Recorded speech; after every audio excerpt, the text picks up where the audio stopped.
Hello, guys. My name is Ahmed Halif for the Unscripted Talks here in DURB Radio. I'm doing this video as a reaction to the interview that the President of Kenya, William Samoei Ruto, did yesterday. A joint interview with journalists from Citizen TV, NTV, and KTN. That is Linus Kaikai, Joe Ageyo, and I will remember the name of the other journalists. Now, I would read so much malice from the president and a man who is not truthful, a man who is not coming out clean. And I would clearly say that this interview was purely out of cleansing syndrome, according to what my intellect tells me. You see, my analysis is this. These were pre-planned questions, and it is a situation whereby somebody realizes there is already damage that has been created. So they're trying to create a platform whereby they want to come out clean to the public. You see, why am I saying this? In my journalism classes, as I was doing a Bachelor of Arts and Bachelor of Arts in Communication and Media Technology with IT, I was taught that it is good years to have some questions, that you've written down, prepared questions, but the rest of the questions were to come from the responses of the interviewee. For instance, if I was interviewing someone, I would basically wait for his or her response. Then other questions or quizzes will come from his responses. What did we see yesterday? What we saw was a question being asked, it is answered and left at that. Another question is asked, he answers it, left it at that. There was no digging up more questions. For instance, there was this question that was asked the president. The question was, he promised during the debate that he will do an audit to the debts that Kenya has, and the debts that Kenya owes IMF, World Bank, wherever, the total debts that Kenya has.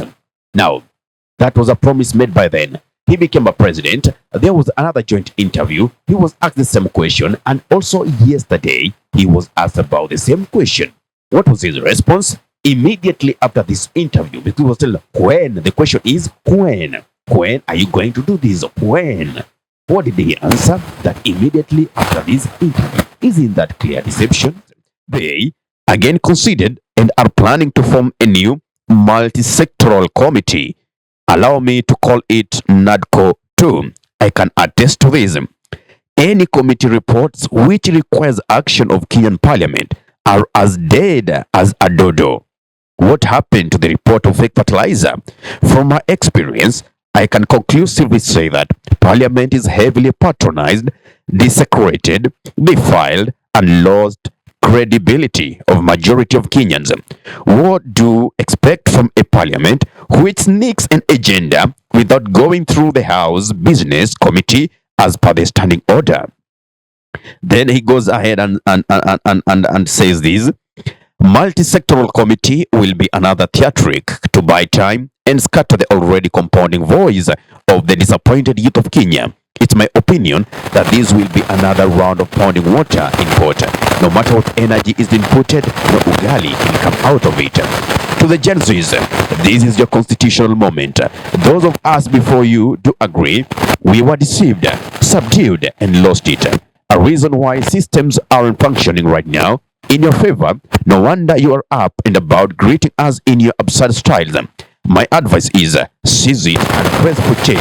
We are looking up to you from afar. It is gathering dust. The reports are gathering dust. And tell me, what report has ever reached the government table and seen the light of the day and received any kind of, response towards getting a solution? How many people who were accused and still are accused of corruption, and are still part of the Kenya Kwanza government? At least the least the president could have done is not to put these people, even he, the president himself, has a lot of steal lands, grab portions of land from innocent Kenyans, you know. So, do we really expect much from these talks? Do we have faith in the government? It's totally lost. It's totally lost. And it is so shameful that the president can come out and say there are CCTVs that captured the persons who are doing criminal activities during the Reject Finance Bill 2024 protest and Ruto must go protest. Then the question comes, what about the police? What about the police who shot at innocent Kenyans, who shot at innocent youths? Then he asks, why are you there? So it means that these CCTVs are only meant for the citizens. They are not meant for the forces. They're not meant for the police. Yeah. Let me get that tweet. Let me get that tweet and read it. I want to quote it verbatim. So this is Ruto saying, there is CCTV footage and the criminals will be caught. Then Linus Kaikai asks this, we have CCTV footage of police killing people. Then Ruto says, why are you there? Then, as if that is not enough, he goes ahead and says, MPs are representatives of the people. They are not fools. One day Kenya will know the MPs who voted yes are the true heroes of this country. How? They cannot see afar. Their third eye is they think that they have opened their third eye. They think they're in this realm of the third dimension, but they're still not there. Not at least even close to. They don't want to comprehend the fact that the masses are awakened, because the generation that is currently here is the generation that's gonna straighten you, is the generation that's gonna hold you accountable. At least you can't install fear to us. And there is one thing that the government also uses as a last resort, and this is what I'll tell you happened. There is nothing like Kai or Joe Gayo. No, I'll tell you for free. I know these journalists. Some of them are ripping big status. Their pockets are big status. Let me write to you. See the tone of that interview that happened. Just look at the tone. Go rewatch it. Analyze it. Then come back and you'll agree with me.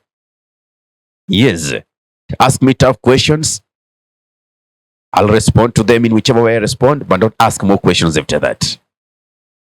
So, apart from let's talk, another strategy that is used by government is threats, abductions, and violence to instill fear to the general public. And I'll try to get this tweet from Miguna, the man with a terrible name. Yeah, there's a tweet from Miguna that says, this is from UDA MP wailing for help. He says that Zakayo is using Farouk Kibet and other hirelings to threaten them. Let Kenyans send a clear message to Zakayo. That is William Ruto and his regime. Time is up, pack up and go. Hashtag Ruto must go. So the message that this person, possibly the MP that sent these messages, I wish to protect my identity. Much as I cannot contain the shame of letting the Kenyan people down.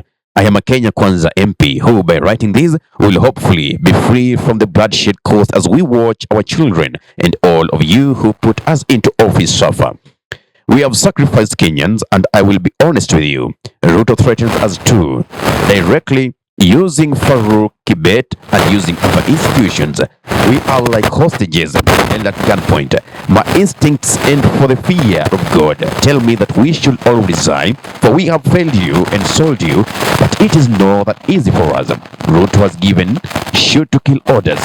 That's why you see snipers all over cities.